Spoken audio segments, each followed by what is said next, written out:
Jesús en Getsemaní. Habiendo dicho Jesús estas cosas, salió con sus discípulos al otro lado del torrente de Cedrón, donde había un huerto, en el cual entró con sus discípulos. Y también Judas, el que le entregaba, conocía aquel lugar, porque muchas veces Jesús se había reunido allí con sus discípulos. Juan 18, 1, 2.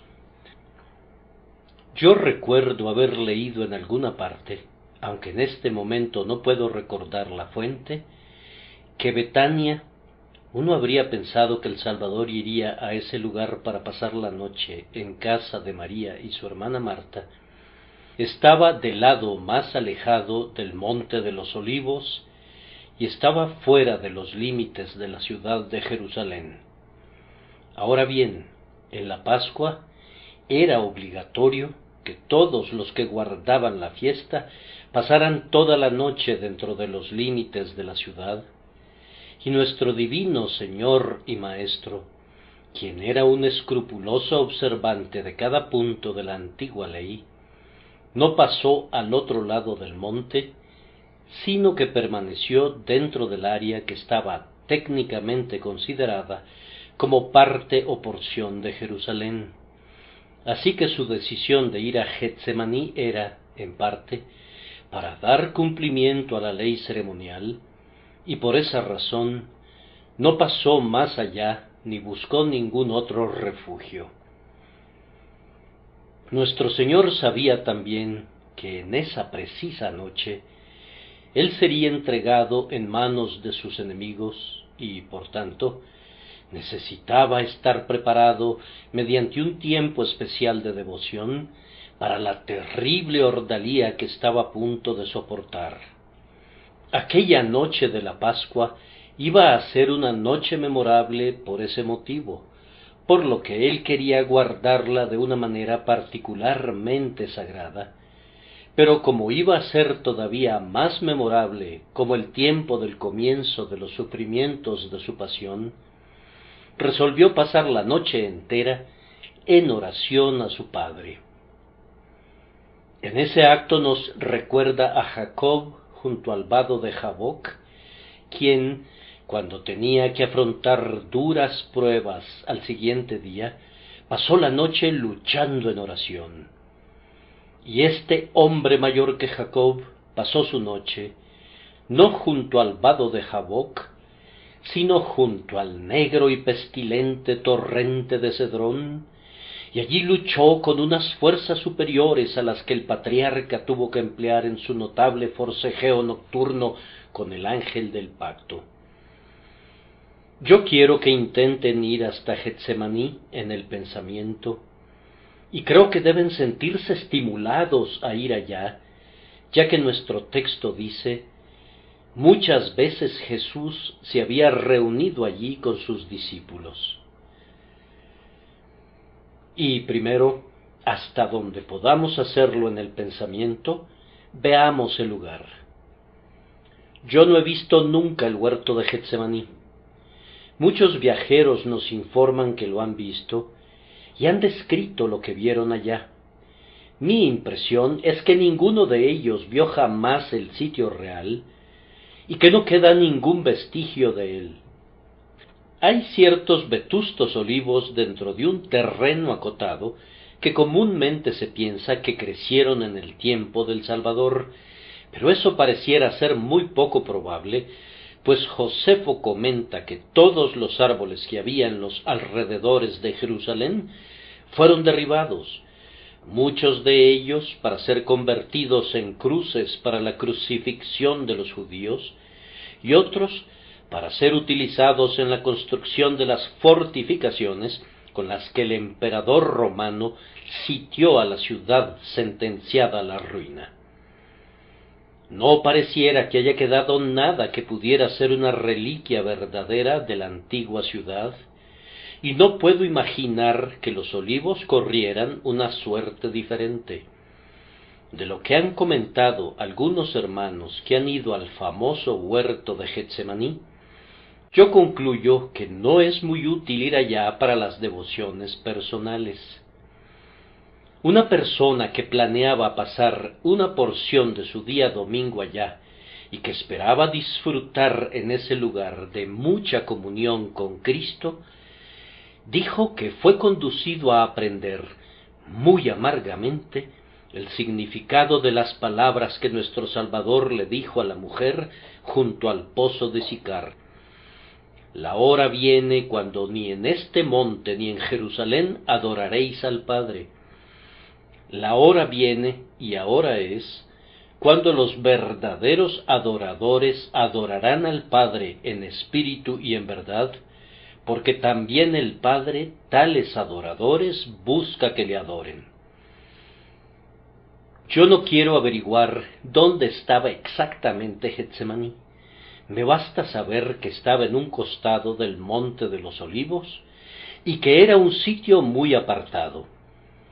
El concepto que me formo del lugar es el resultado de haber residido durante muchos inviernos en un pequeño pueblo del sur de Francia donde los olivos crecen a la perfección y donde, en las laderas de las colinas, me he sentado a menudo en medio de los olivares y me he dicho: Getsemaní debe de haber sido un lugar parecido a este. Estoy seguro de que lo era, ya que un huerto de olivos en la ladera de una colina tiene que ser necesariamente muy similar a otro. Las colinas están cubiertas de terrazas, una más alta que la otra, cada una de ellas poseyendo raras veces una anchura superior a 8, 10 o 12 pies. Luego subes, digamos, 5, 6, 7 u 8 pies, y encuentras otra terraza, y así sucesivamente por toda la colina, y en esas terrazas crecen los olivos. Uno de los encantos de un huerto de olivos de ese tipo es que tan pronto como entras en él, puedes sentarte al abrigo del terraplén ubicado al fondo de cualquiera de las terrazas, tal vez en un ángulo en el que estés protegido del viento, y estarás completamente oculto a la vista de todos los observadores. Ha habido personas que se han sentado a unos escasos metros de mí, de cuya presencia no tuve nunca la menor idea. Un día domingo, después de haber pasado con otras personas un poco de tiempo en oración, advertí lo que parecía ser un sombrero de copa de un ciudadano inglés que se iba alejando a una corta distancia de nosotros, justo encima de una de las terrazas. Pronto reconocí a la cabeza que llevaba el sombrero como la de un hermano cristiano a quien yo conocía, y descubrí que había estado caminando allí de un lado a otro, estudiando su sermón para la tarde. Él no nos había notado, excepto que había oído algunos sonidos que le habían parecido como oración y alabanza. Muchos de ustedes podrían estar en un huerto de olivos, pero a menos que enviaran alguna señal de reconocimiento para sus amigos, ellos no se darían cuenta de que alguien más se encontraba allí.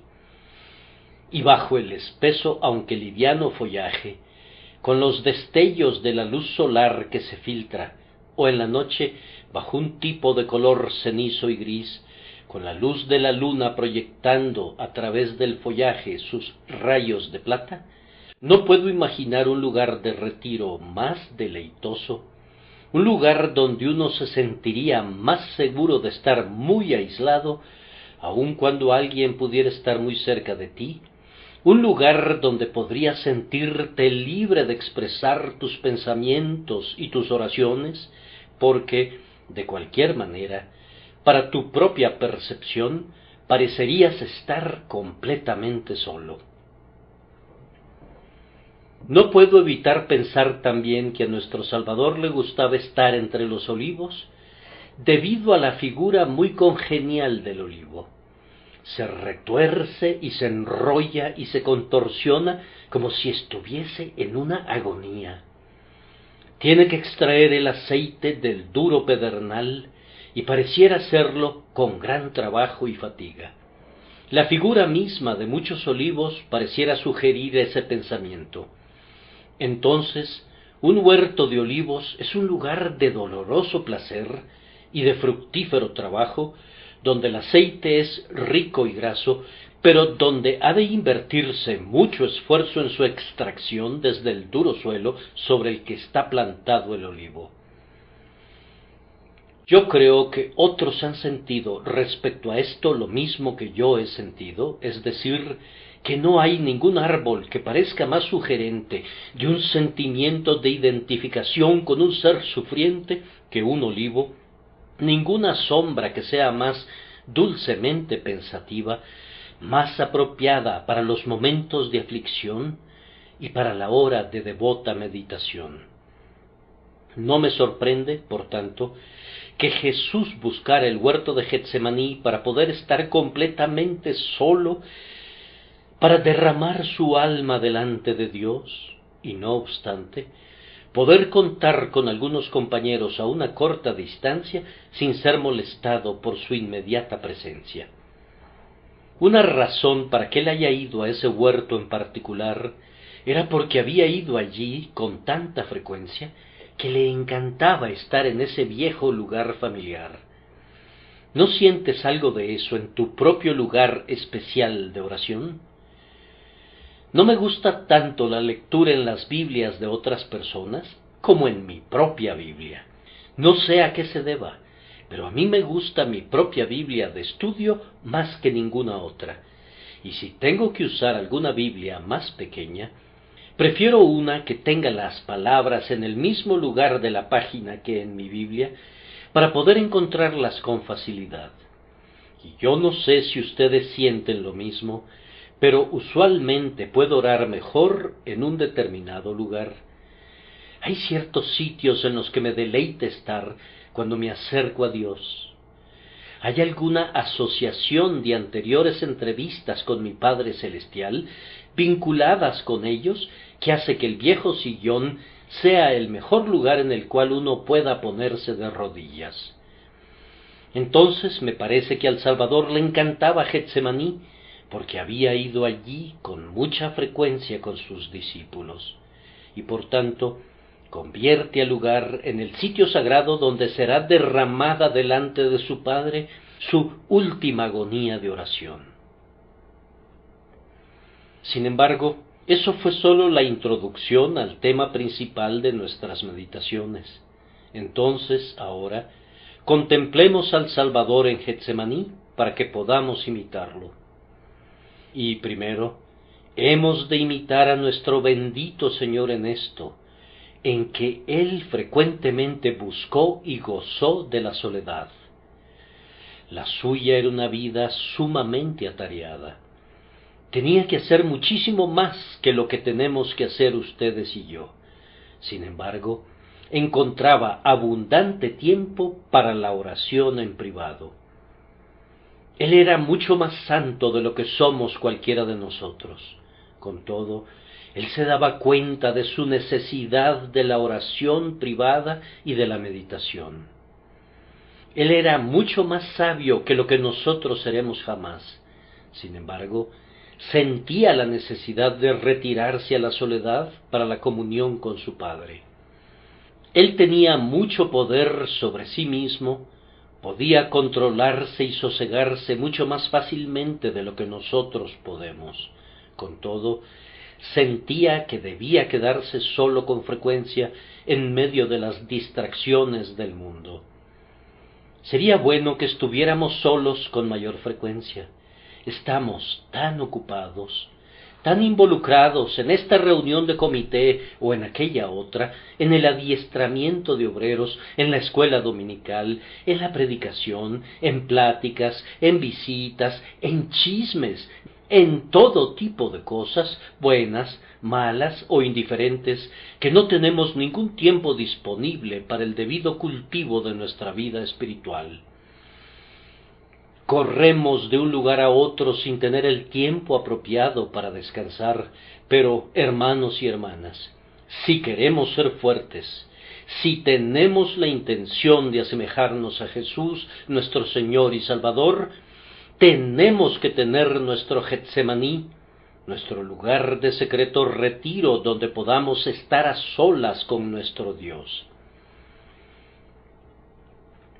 Pienso que fue Lutero el que dijo: «Hoy tengo ante mí un duro día de trabajo, me consumirá muchas horas y habrá una severa lucha, así que tengo que disponer de al menos 3 horas de oración para poder acumular la energía suficiente para desempeñar mi tarea».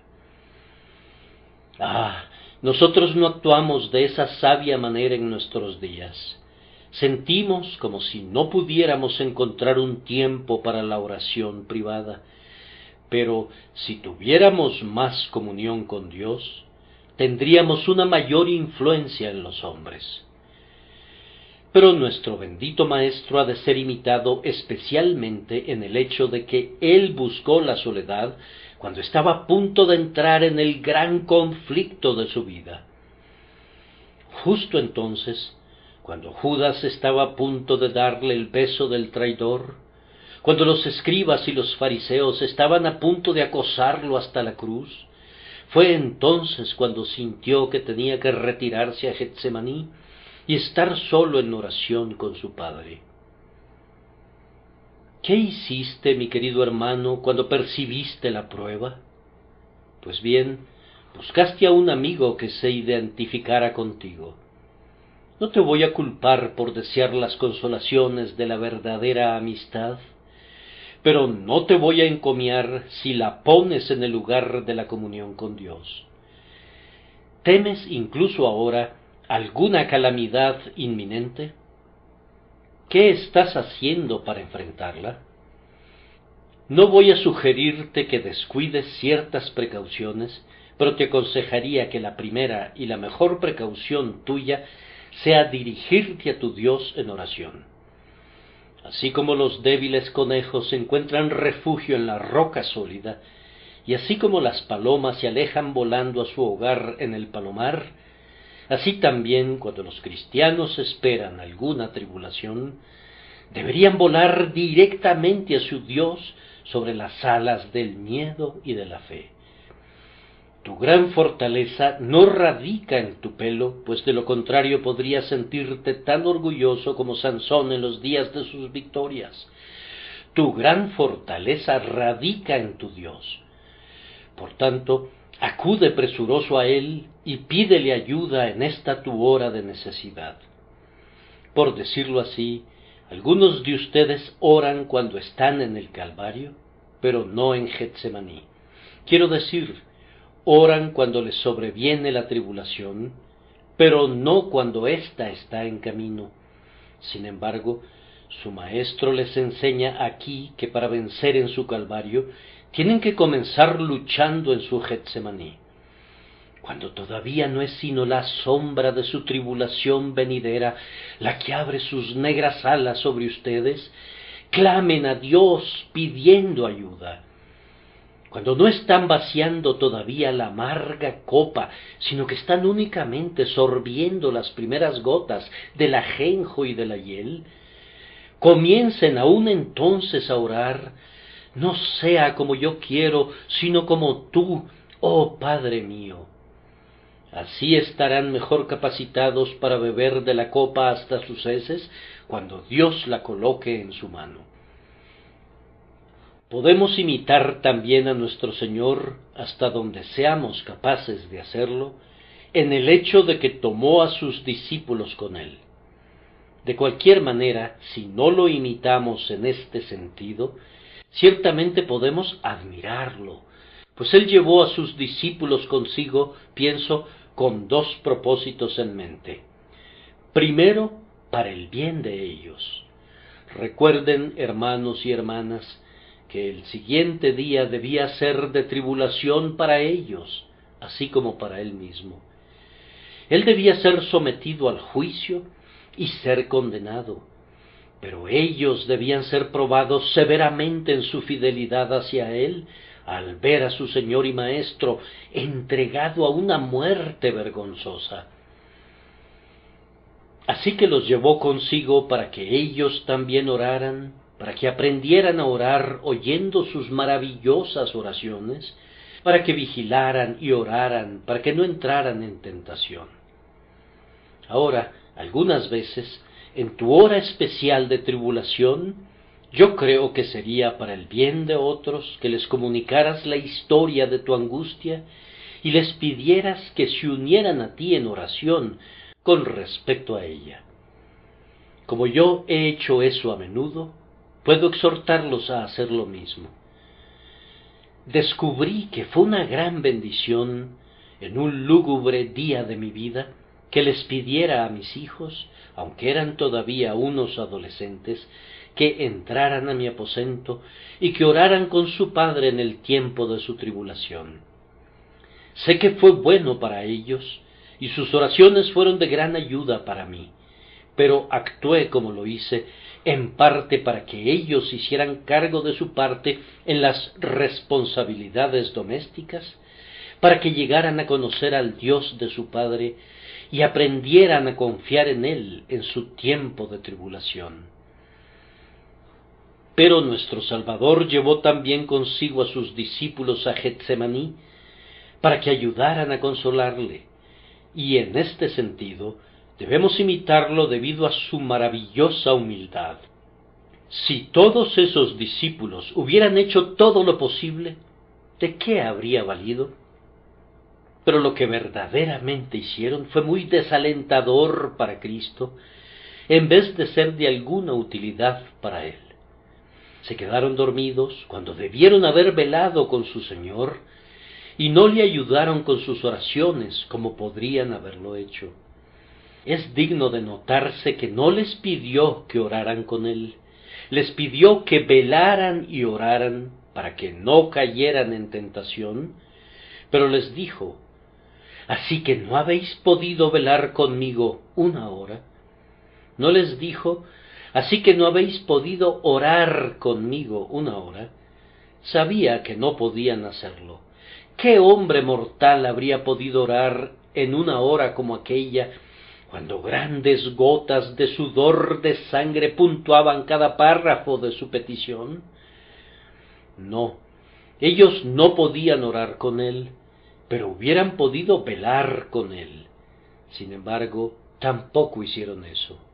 Queridos amigos, cuando les sobrevenga alguna tribulación muy grande, sería bueno algunas veces que les pidieran a algunos hermanos y hermanas que no pueden hacer mucho, pero que pueden hacer algo, que vengan y velen con ustedes y oren con ustedes. Si no les hace ningún bien a ustedes, será bueno para ellos, pero les hará bien a ustedes también, estoy seguro de ello. A menudo, debo confesarlo, cuando me he sentido deprimido a causa de mi enfermedad más reciente, he contado con dos hermanos que se han puesto de rodillas conmigo en oración, y sus honestas, sinceras y fervorosas oraciones en mi estudio me han propulsado con frecuencia hasta la dicha y la paz. Yo creo que les ha hecho bien a ellos también. Sé que a mí me ha hecho bien, y estoy seguro de que tú podrías ser a menudo de bendición para otros, si no te importara confesarles que estás deprimido y triste en el corazón. Di: entra en mi habitación y vela conmigo una hora. Y a esa solicitud puedes agregar esta otra: entra y ora conmigo, pues algunos de ellos pueden orar tan bien como tú lo haces, e incluso mejor.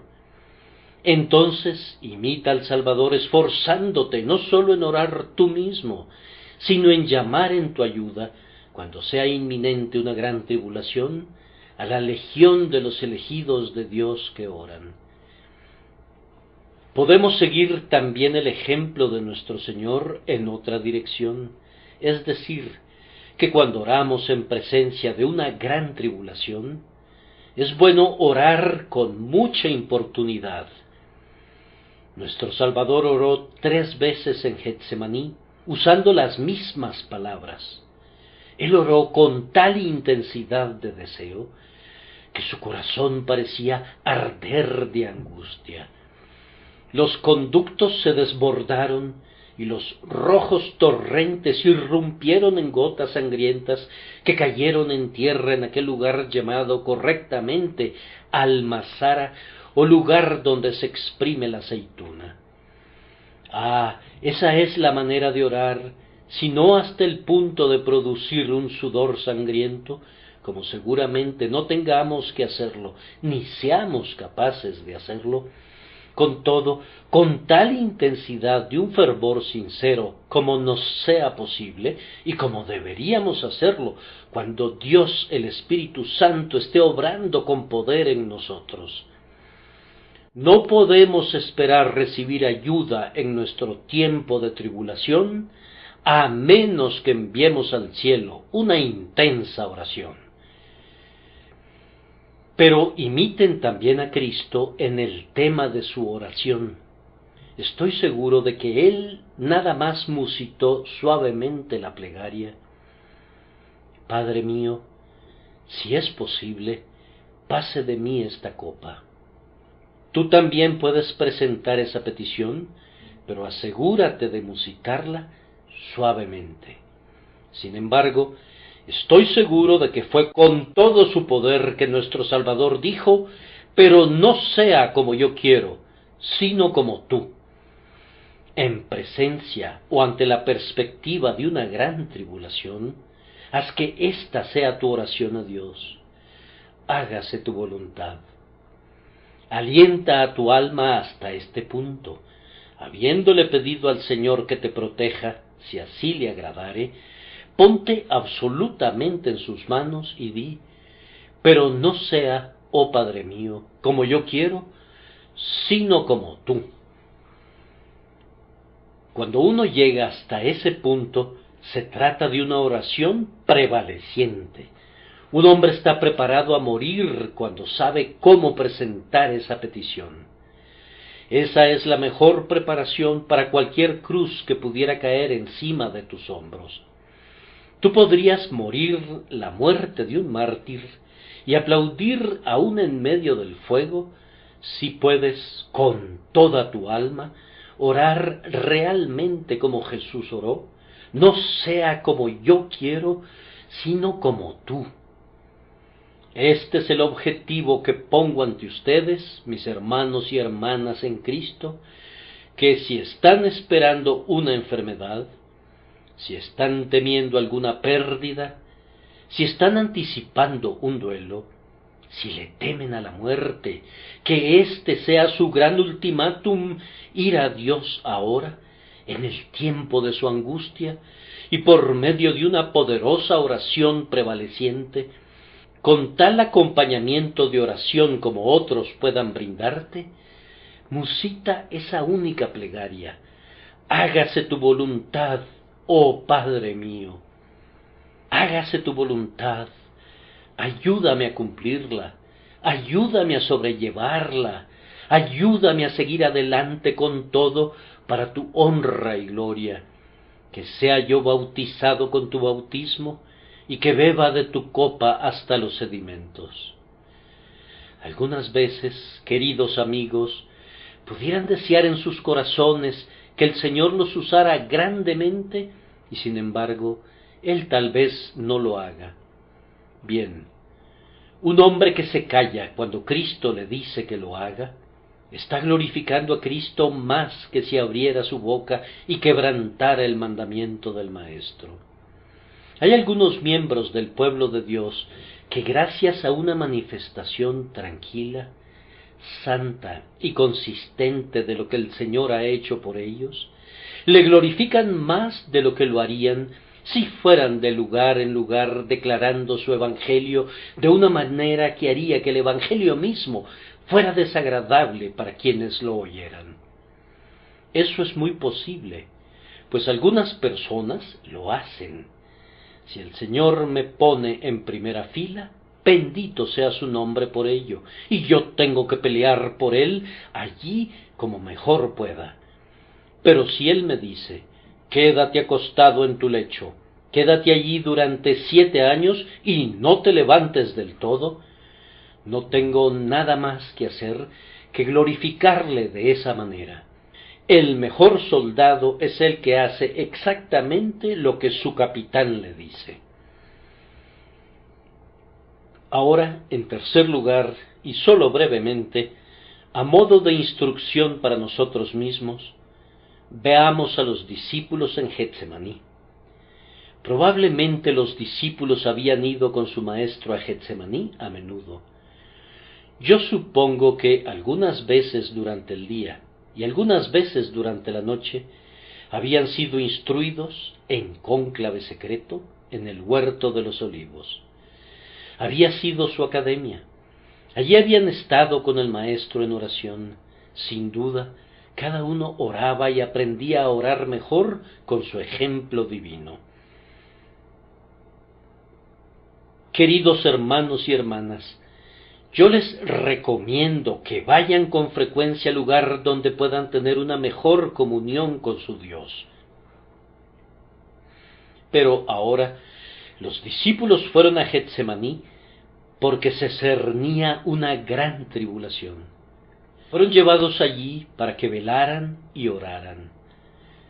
Así también, acude tú al lugar de oración en este momento de tribulación y en todos los otros momentos de tribulación que te sobrevengan a lo largo de toda tu vida. Siempre que oigas el repique de las campanas anunciando todo goce terrenal, ese debe ser el aviso para que te dirijas al huerto de la oración. Siempre que haya la sombra de una tribulación que se avecina y se vislumbra delante de ti, eso también debe ser la sustancia de una comunión más intensa con Dios. Sin embargo, estos discípulos eran llamados a entrar en comunión con su Maestro en aquel momento, en la oscuridad más densa y más profunda que estaba sobreviniéndole, mucho más densa que cualquiera que les estuviera sobreviniendo a ellos. Y ustedes son llamados, queridos hermanos y hermanas, cada uno en su propia medida, a ser bautizados en Jesús en la nube y en el mar, para que puedan tener comunión con Él en sus sufrimientos. No se avergüencen de ir con Cristo a una Getsemaní, entrando en un conocimiento de lo que Él sufrió por ser conducidos a sufrir de la misma manera, según su propia capacidad. Todos sus verdaderos seguidores tienen que ir allí. Algunos solo tienen que quedarse en la puerta que da al exterior y velar, pero sus muy favorecidos tienen que adentrarse en la oscuridad más densa y estar más cerca de su Señor en sus mayores agonías. Pero si somos sus verdaderos discípulos, tenemos que tener comunión con Él en sus sufrimientos. Nuestra dificultad es que la carne evade esta tribulación y que, al igual que los discípulos, nos quedamos dormidos cuando deberíamos velar. Cuando llega el tiempo de la tribulación, si nos deprimimos en espíritu por su causa, somos propensos a no orar con ese fervor y ese vigor que una mayor esperanza habría engendrado. Y cuando llegamos a sentir algo de lo que el Salvador soportó, somos demasiado propensos a quedarnos sobrecogidos más bien que a ser estimulados por ello. Y así, cuando Él viene a nosotros, nos encuentra, como a los discípulos, durmiendo a causa de la tristeza. El Maestro dijo benignamente: el espíritu a la verdad está dispuesto, pero la carne es débil. Pero no creo que alguno de los discípulos se excusara. Me parece, si puedo juzgarlos basándome en mi propia persona, que yo hubiera dicho: no podré perdonarme nunca por haberme quedado dormido aquella noche. ¿Cómo pude quedarme dormido, habiéndonos dicho Él: velad conmigo? Y cuando regresó, con su rostro rojo por el sudor de sangre y con esa desilusionada mirada en su semblante, dijo: ¿así que no habéis podido velar conmigo una hora? ¿Cómo pude quedarme dormido una segunda vez? Y luego, ¿cómo pude quedarme dormido una tercera vez? Oh, me parece que Simón Pedro debe de haber recordado perennemente que su Salvador le dijo: Simón, ¿no has podido velar una hora? Seguramente no dejó de hacerse esa pregunta toda su vida, y Santiago y Juan deben de haber sentido lo mismo. Hermanos y hermanas, ¿se ha quedado dormido alguno de ustedes en circunstancias similares mientras la Iglesia de Cristo está sufriendo, mientras la causa de Cristo está sufriendo, mientras el pueblo de Cristo está sufriendo, mientras te está sobreviniendo una tribulación que te ayudará a tener comunión con Él? En vez de ser motivado a una devoción más elevada e intensa, ¿estás cayendo en un sueño más profundo? Si es así, Cristo, en su gran amor, puede excusarte, pero yo te ruego que tú mismo no comiences a excusarte. No, levántense, hermanos, y velen y oren para que no entren en tentación. La amabilidad del Salvador para con sus discípulos debe de haber reprendido grandemente el sopor de ellos.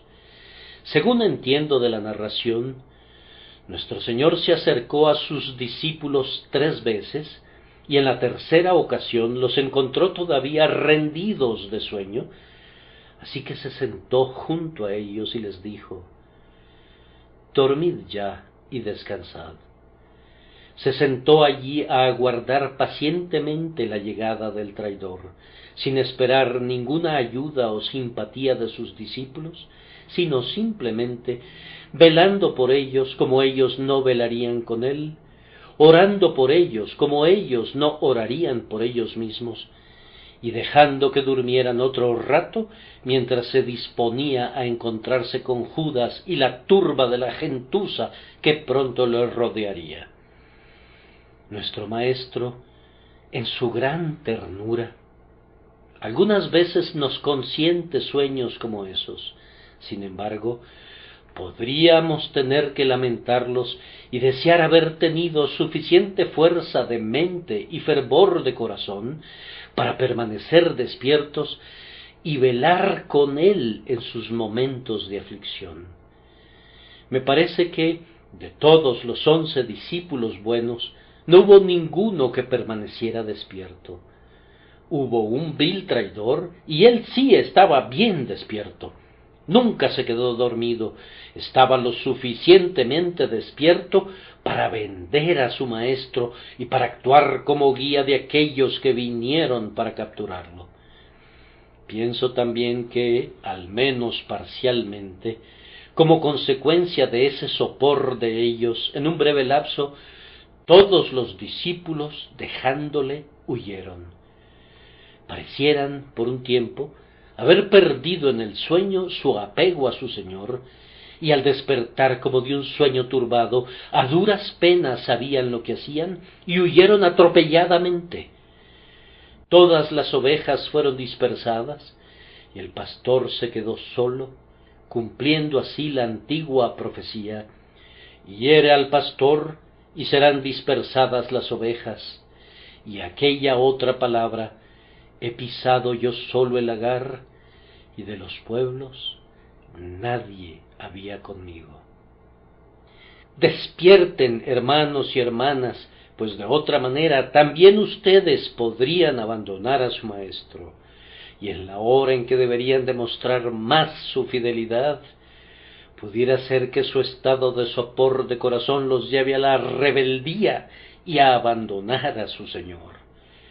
Que Dios nos conceda que no suceda así. Ahora concluyo con una palabra de advertencia que ya casi he anticipado. Vayamos en el pensamiento a Getsemaní para que Judas nos sirva de advertencia. Permítanme leerles la última parte del texto, y también Judas, el que le entregaba, conocía aquel lugar, porque muchas veces Jesús se había reunido allí con sus discípulos. Judas, el que le entregaba, conocía el lugar. Sí, probablemente le había pasado allí toda la noche, muchas veces, con Cristo. Judas se había sentado en círculo con los otros discípulos en torno a su Señor en alguna de las terrazas cubiertas de olivos, y había escuchado sus prodigiosas palabras a la tenue luz de la luna. Había oído orar allí a su Señor con frecuencia. Judas, el que le entregaba, le había oído orar en Getsemaní. Conocía los tonos de su voz, la pasión de su súplica, la intensa agonía de ese gran corazón de amor cuando era derramado en oración. Sin duda, se había unido a los otros discípulos cuando le dijeron: Señor, enséñanos a orar. Judas, el que le entregaba, conocía el lugar. Él podría habernos señalado el sitio preciso donde el Salvador prefería estar, ese ángulo en la terraza, ese pequeño rincón escondido donde el Maestro solía buscar un asiento para sentarse y enseñar al grupo escogido en torno suyo. Sí, Judas conocía el lugar, y era debido a que conocía el lugar que fue capaz de traicionar a Cristo, pues si no hubiese sabido dónde estaba Jesús, no habría podido llevar a los soldados allí. Me parece algo muy terrible que esa familiaridad con Cristo haya capacitado a ese hombre para convertirse en un traidor. Y es todavía cierto, algunas veces, que la familiaridad con la religión puede capacitar a los hombres para convertirse en apóstatas.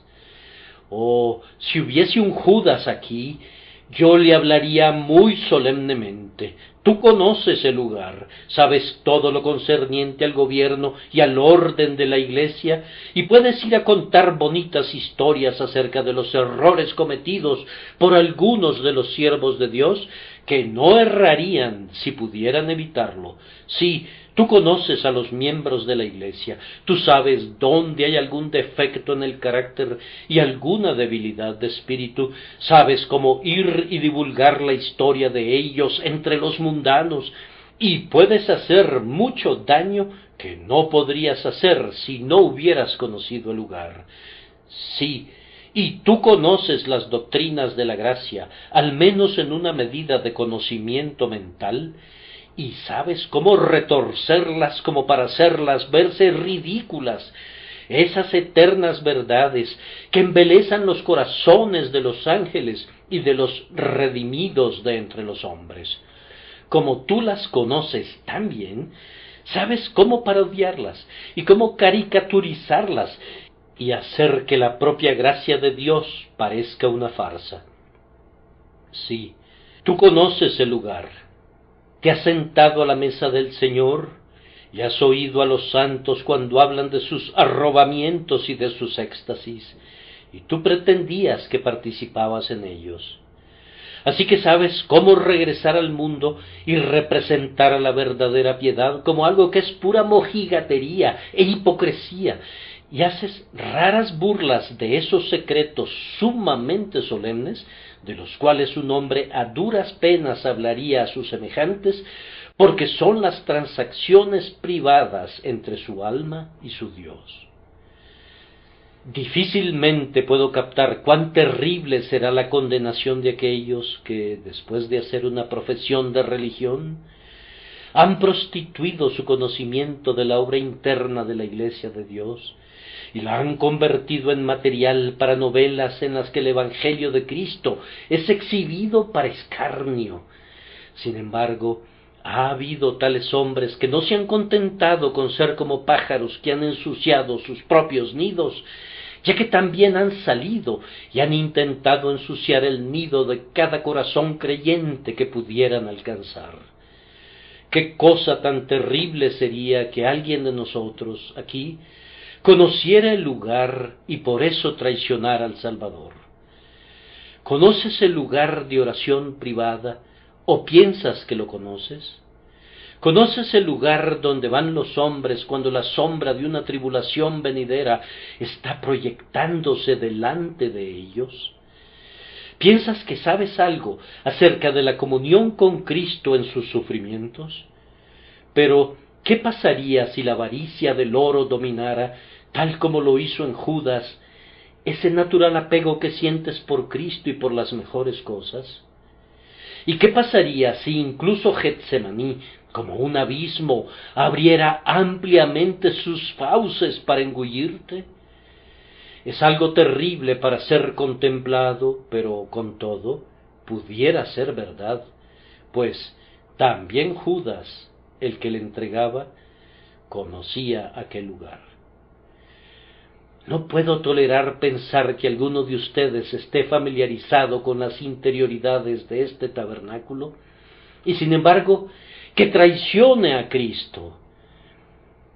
Que seas uno de esos que se congregan en torno a esta mesa de la comunión, que estés familiarizado con todo el amor y las tiernas expresiones que suelen ser usadas aquí, y con todo, que después de todo, abandones a nuestro Señor y Salvador, Jesucristo. Hagan circular la pregunta de los discípulos, y que cada uno se la formule. ¿Soy yo, Señor? ¿Soy yo? Cuando alguien se desvía del camino de Sión, ¡ay, cuántos lo hacen! Me parece que oigo decir al Salvador, ¿me abandonarás tú también? Ah, Señor, con un corazón como el mío, a menos que me sujetes firmemente, pienso que tengo que flaquear y que lo haré, y que comprobaré ser como ellos al final. Por tanto, sosténme, oh Señor, y estaré seguro, guárdame hasta el fin por tu amado Hijo, nuestro Señor Jesucristo. Amén.